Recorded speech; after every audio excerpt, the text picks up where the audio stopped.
I don't have anything prepared for this clip, just a few notes. I'm just talking as a 70-year-old man. Okay, I've lived my life, probably got more experience, more wisdom than a 20-year-old. So basically, I'm just stating things as I see them. I'm not trying to talk doctrine or anything like that, okay? Signs of the times that we're living in. The main sign of the time is the reformation of the State of Israel. Israel is and will be the focus of the apocalypse.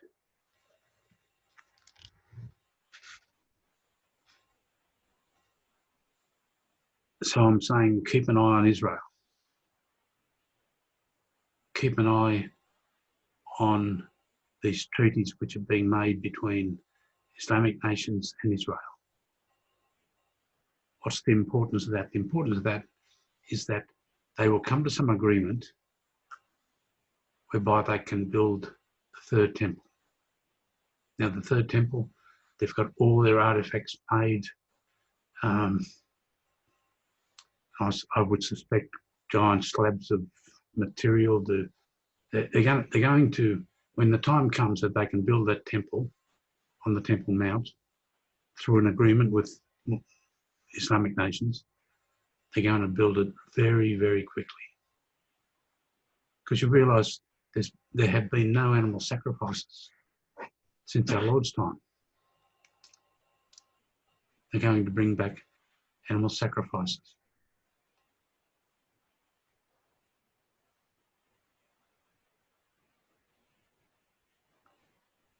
Now,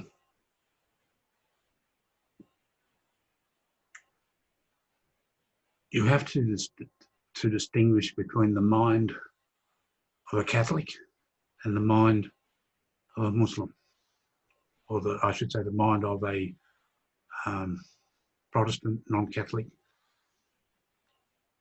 They are of the belief that they're on the doorstep of the tribulation. They're talking about the end coming in 2030. Now, the Catholic narrative is that there will be a great king and a great pope. Now, I don't know. In my mind,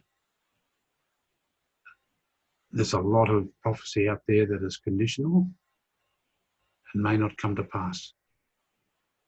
Like, what's that seer's name from Garabandal, Joey Omeningo or whatever it is. He died. And I think one of the other seers died. Now, wasn't he supposed to get his eyes back? Or gain his vision? Was that prophecy conditional?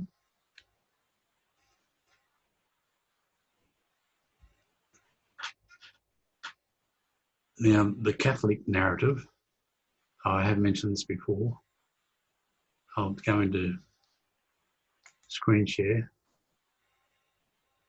If you go to my website,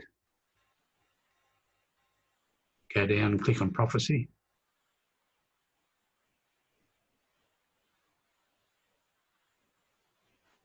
Excerpts and commentary from Culleton's Prophets in Our Times. Okay, so when I talk of Catholic prophecy, there's one book which has it all.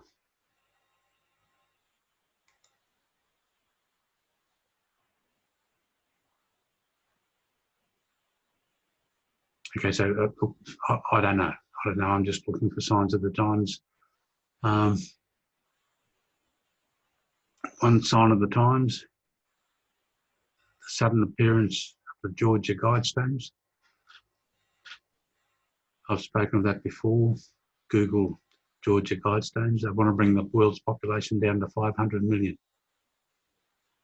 Now, in either direction that we're going, whether it's heading straight into the tribulation or into the time of the great king, great pope, either way, the world's population is going to be reduced, either through or atomic war or through disease. Now, we all know about coronavirus, COVID-19 they call it. I try to keep myself informed through alternative media. They are talking about COVID-19. There's all different strains of the thing. Apparently, Italy and Spain got a very severe dose or a different strain. It is a bioweapon. It is created by man, and they're going to bring in COVID-21, which is going to be far more lethal, COVID-19. So be prepared for that. As I said before, we're entering into times that nothing will ever be normal again.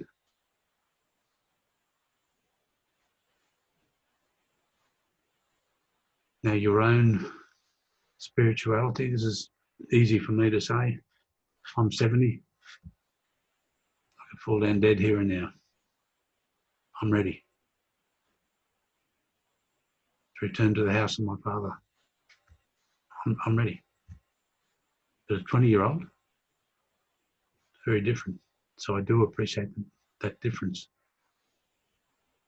But basically, we all have to be prepared to give our lives at any moment.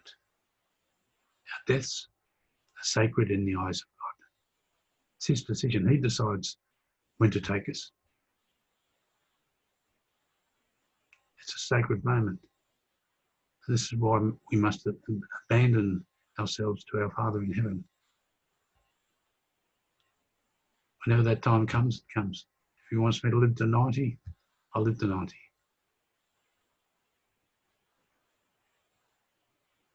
But also we must focus not just on ourselves, but on souls. Because the moment we deliver ourselves to God, give ourselves to God, we are automatically searching for the salvation of souls. Going back about 6 months, I had a dream, which I saw. I was talking to a person on a normal level. Then I realised that this is a very nice person. Then suddenly that person was way up in the sky. And I was seeing that person at a spiritual level. And that was God just sort of demonstrating to me what a soul was and how valuable a soul is. You just can't write off a person's destiny. We were made to know, love and serve God. And to think that a person would say no to God and live apart from him for all eternity, that's tragic.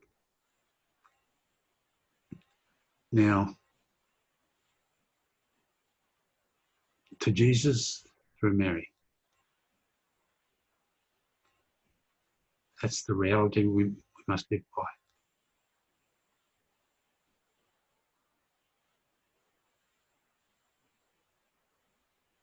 Protestant narrative always focuses on going directly to God. We don't need any intercessor. But this is the way our Father created things. Maybe it's because we can't go directly to God because he is so holy. He is. We need someone to go through, and that is Mary. And that happens in the Mass. Now, one thing I want to say about the US elections. I've got a very dry throat. There's all sorts of things being said about what will happen afterwards. What I want to say is this. I lived in Spain from age 25, or 1975 to 1990, so that's 15 years. I was a European. I learned about Europe.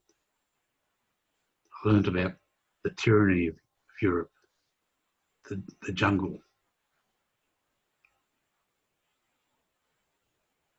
And eventually I saw what God tried to do in the US. Well, those of you who are in the US, those freedoms which you espouse so much, they're all God-given. This is what they're trying to take away from you. I'm Australian. Do you think I love my country?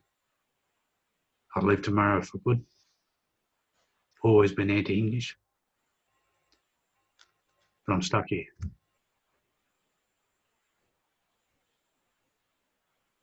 You people in the US, your enemies are still the English, the Canadians, Australians, New Zealanders, because they're all from the same hotbed. Just imagine, to you people in the US who are very patriotic, what do you think about Australians saying he hates his country? Not that I hate my country, I hate the British who founded it, because I know where they're coming from. Just imagine if there had been no war of independence in the US. Your mindset would be exactly as mine is now. I hope I don't scandalise anyone by saying that. But there's a big jackboot they want to bring down on us.